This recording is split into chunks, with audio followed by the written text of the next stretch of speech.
All I can say after watching this week's episode of Higurashi When They Cry Go is things are starting to click. This is a series that I honestly can say I've never seen something like this done before.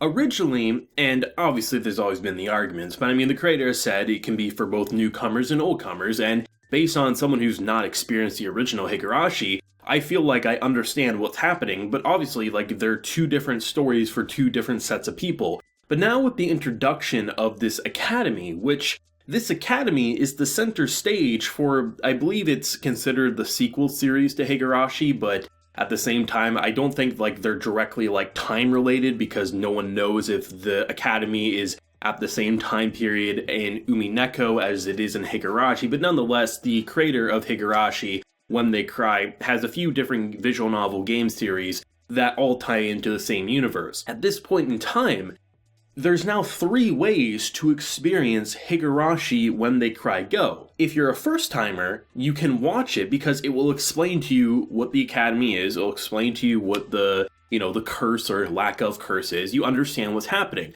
If you've seen the original Higurashi, you get more backstory and clarification, and you get the understanding of what's different and, the doll wasn't given to her in this timeline, so now this is all gonna change. But now, if you've experienced Umineko, you most likely will have an even crazier experience. When is the last time we've had an anime that's had this many different types of viewing orders, but they're all going to be equally enjoyable, and you can just use one or the other? That's mind-blowing to me. I honestly think at this point, even if the author is just somehow getting lucky, I gotta say, the man's a genius, I really have to say.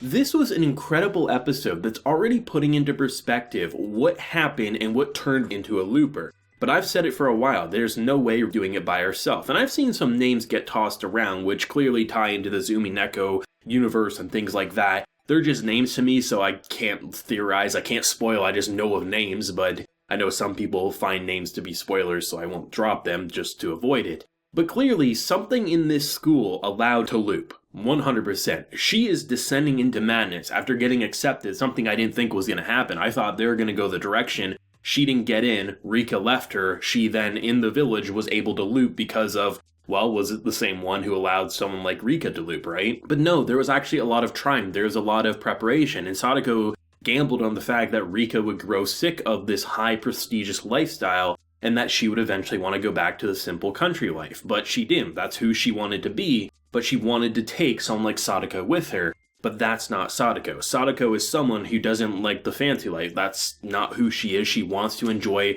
her comfy life where everyone's in the same class, where the older kids and the younger kids, they all mingle together, not this prestigious preppy school that kind of outcasts those who have a different speaking pattern, or don't come from a wealthy enough family, or aren't pretty enough. And then if you end up like that, you get locked in this kind of detention room where you just do homework upon homework and you never get to graduate, and you can't leave because your rich families are the one paying you and it would look bad on the family if you dropped out.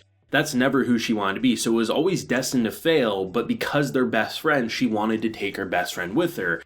But the fact that she gambled on her giving up is what kind of started the descent to madness. You can't say Rika wanting to go to a different school and leave a friend behind is the wrong thing to do. Ultimately, if you're going to grow up, you're not always going to be able to go to the same school as your friends. But the thing is that they were so close she wanted to bring her with her and give her a shot and hopefully she would enjoy it. Nothing wrong with that thought process, but because they were both on such different wavelengths, it was always about to crash at some point. In the fact that Rika never went out of her way to kind of help her, even though she did offer to help her study, but then she pushed back, it's kind of I would say, equal blame, because on one hand, Satoko was kind of playing up the part for Rika. She was saying, don't worry about me, go to this tea time, enjoy your life, you'll have fun, as she gets more and more depressed to the point that you're waiting for a neck scratcher, you're waiting for someone to say, I'm gonna offer you a way out for my own amusement, right?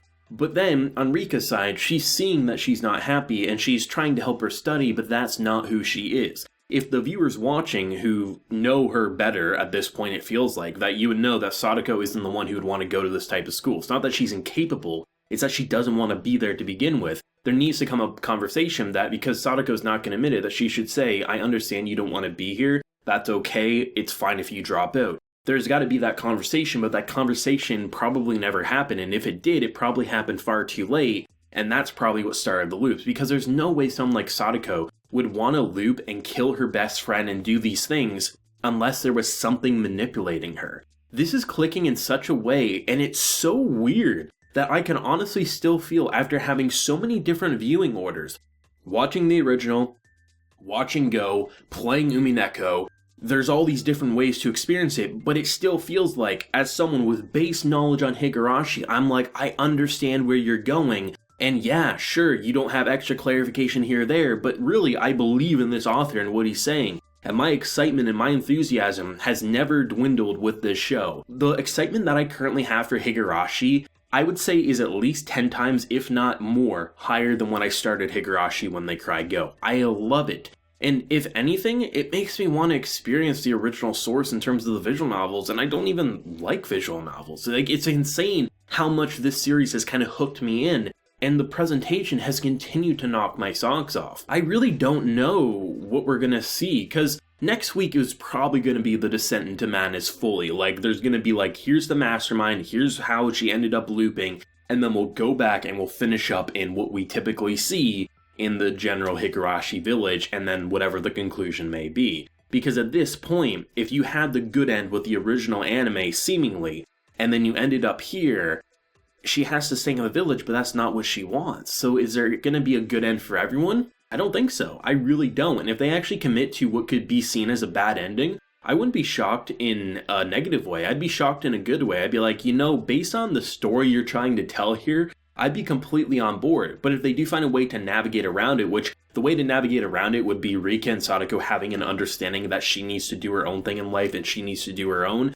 that would be the best way, and that would be how you do a good ending. But I wouldn't be opposed to a bad one either, because I'm a sick bastard, all things considered. Higurashi is continuing to improve, and I'm just blown away by how the writing is linking up in such an elegant way that literally everyone can enjoy it. And while there definitely will always be those people who will hound you to experience it their way, I mean, if you've reached episode 19, there's no way you're not experiencing it in a positive way at this point in time. And I'm loving Higurashi Gou, I have to say. This is incredible. I'm so excited for more. And if I'm not mistaken, it wasn't really at the midway point. It was kind of like near the beginning. There was a song with two voice actresses singing. If I'm not mistaken, it was Sadako and Rika's voice actress singing as they're studying to go to school. And if so, that was a very nice touch. Either way, it was a beautiful song. And that calm before the storm, how the episode ends to how it's like progressing with the positivity.